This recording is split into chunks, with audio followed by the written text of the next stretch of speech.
The first time I saw Jules was barefoot on stage, arguing with a piece of plywood. Not loudly, more like she was coaxing it into place. One knee on the painted floor, fingers dusted with sawdust, hair tied back in this messy knot that barely held. Her jeans were torn at the hem, and her flannel sleeves were rolled high enough to reveal a tiny tattoo on her forearm, a nail, bent slightly. She looked like she belonged to the stage in a way I never did, like she'd been poured into its seams and let dry there. I was up in the booth, checking dimmers and tracking cues, trying to fix an errant blue gel that wouldn't behave.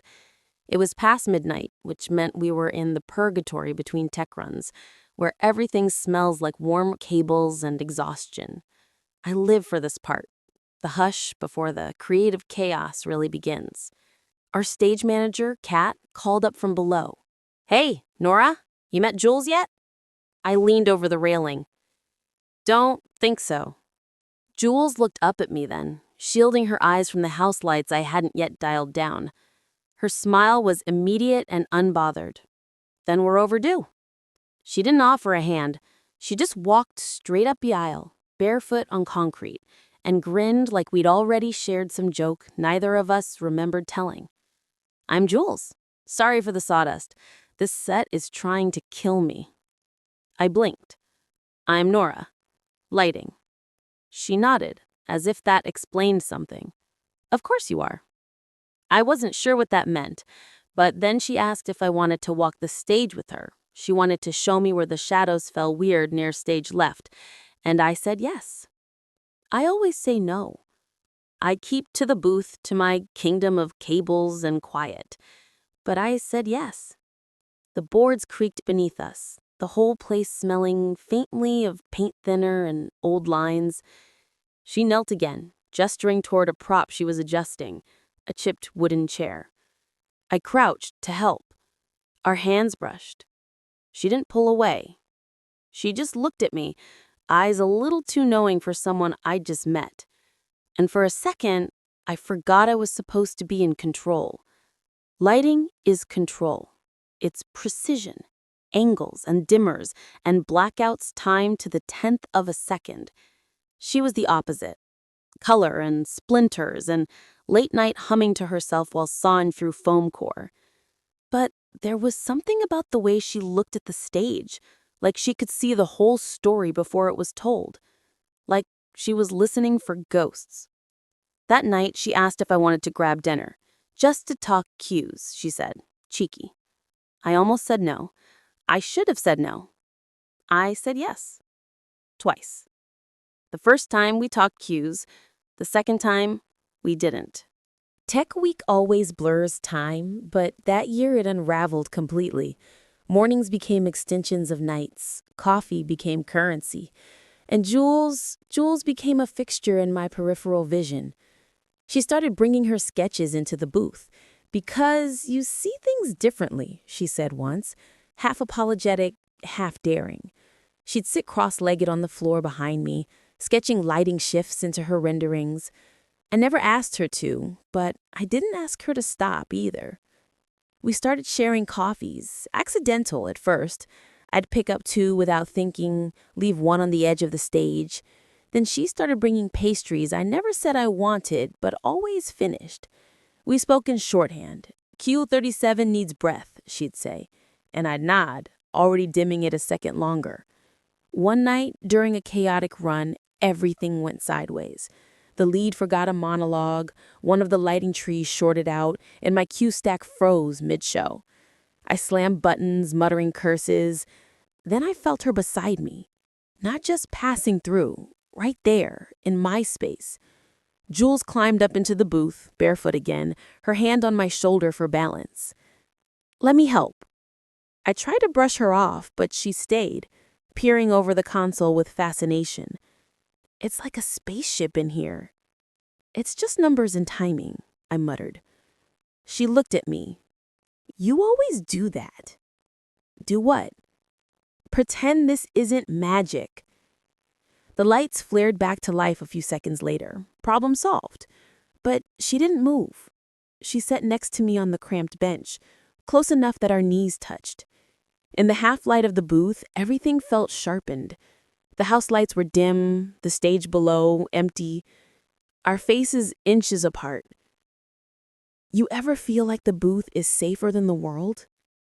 she asked softly. I nodded before I could lie. Jules rested her chin in her hand, studying me like she was building something in her mind. I used to date actors, always got left behind after the show. They'd disappear once the spotlight moved on. I think I got addicted to being part of someone else's story. I swallowed. I fall for people I can't have. She tilted her head. Why? It keeps me safe. Silence stretched, then twisted. It wasn't awkward. It was charged, electric. Jules leaned closer, her voice almost a whisper. Maybe it's okay to want something steady. I didn't plan to kiss her. I didn't think. I just moved. Our lips met, slow and certain, like a cue I'd rehearsed 100 times, but never dared to run. It was just one kiss, but it felt like a blackout, followed by a sudden wash, like the stage blinking into life with colors you didn't know you programmed. And then, the door opened. Kat, the stage manager, stepped in, paused, eyes widening, but not with judgment, just surprise. Then she smiled, said something about a dinner break, and disappeared back down the stairs. The spell broke. I pulled away, heart pounding, face flushed. Jules looked at me like she was about to speak, but I stood too fast, suddenly adjusting lights that didn't need adjusting. "We should get back to work," I said. She didn't argue. She just slid down from the booth and walked out. The echo of her barefoot feet on the stairs somehow louder than the silence that followed. After that night, I returned to being a ghost in my own story. I buried myself in cues, notes, headset chatter. I spoke when necessary, listened when required. Jules stopped coming to the booth. I told myself it was better that way. Cleaner, clearer. The theater pulsed around me, and I moved inside it like a second heartbeat, invisible but vital.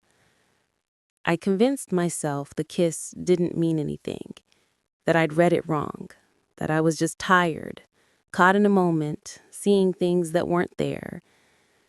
But I missed her. God, I missed her. The booth felt colder without her sketches tucked in the corners. The stage looked emptier without her walking it barefoot, muttering love notes to platforms and paint. And the nights, those long humming tech nights, dragged like grief. She didn't try to talk to me. I think she understood that silence is my oldest language. Opening night came fast and slow, the kind of day that buzzes under your skin. Everyone was wired, the green room a whirlwind of nerves and hairspray. I checked every circuit, every bulb, reran cues until my fingers ached. The house filled with people I didn't know, their murmurs rising like tidewater. I stayed in the booth, headset snug, coffee cold. And I didn't watch the show.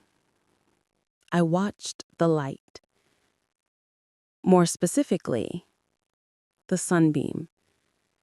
It was something Jules had asked for weeks ago. Just a soft gold shaft through the window in the final scene, she'd said. Like the room is remembering.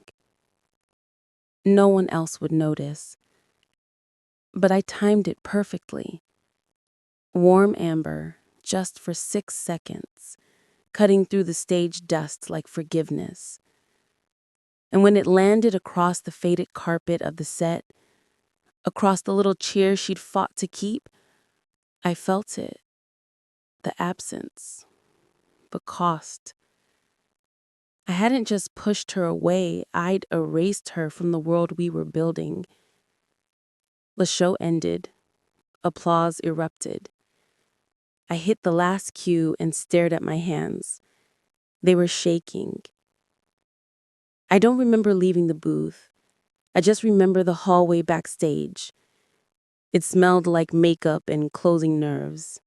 People hugged and laughed and opened cheap champagne. I moved through it all like I didn't belong.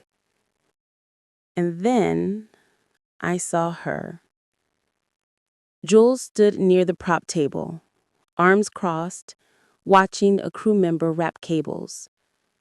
She looked tired and beautiful, like something the stage hadn't earned. I stopped a few feet away, heart clawing at my ribs. You made a world for other people to fall in love in. She turned slowly, her expression unreadable. I took a breath, stepped closer. But I think it was meant for us. It hung there. Truth offered without defense. Her eyes softened, just a slightly. You really think you can design your way out of this? She asked, voice barely above the noise around us. I shook my head. No. I think maybe this is the part where I stop designing and start showing up. A beat. Then another. Jules exhaled. The corner of her mouth lifted.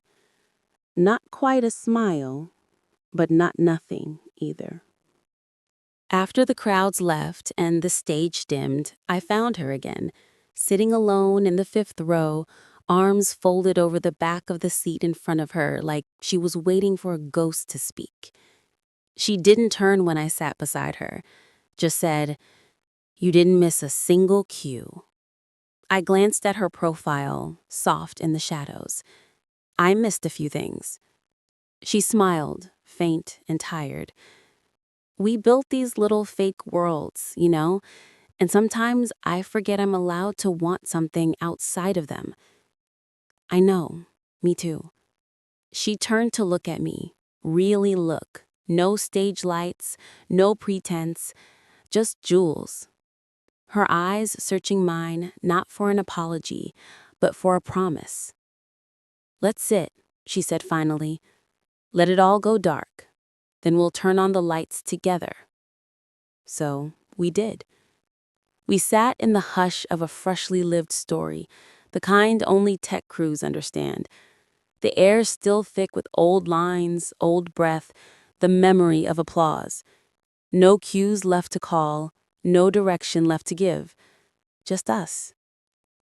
She reached for my hand, lacing her fingers through mine, warm, steady, no more brushes, no more maybe.